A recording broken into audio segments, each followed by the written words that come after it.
Hello, कसे आहात सगळे? मस्त आहात ना? तर हे बघा माझा चेहरा आज न कसा झाला आहे, म्हणजे एकदम सुकल्यासारखा झाला आहे, निराश असल्यासारखा झालेला आहे.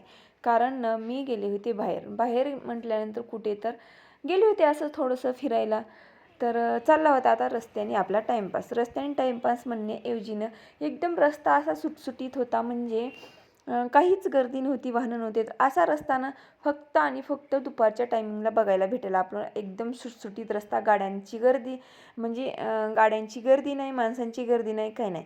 मग इथं टोपी घातली मुलांची आणि शायनिंग मारत रस्त्याने चालले होते. शायनिंग म्हणजे मी एकटी शायनिंग मारत चालले होते रस्त्याने.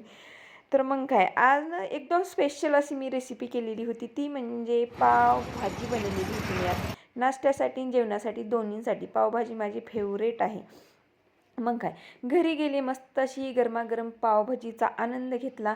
आणि तुम्हाला मिनी ब्लॉग कसा वाटला, आवडला असेल तर नक्कीच लाईक करा. चॅनलवरती आलाच आहात तर रेसिपी अपलोड केलेली आहे मी चॅनलवरती पावभाजी, तर तुम्ही जाऊन नक्कीच पहा आणि आवडल्यास लाईक करा, सबस्क्राईब करा.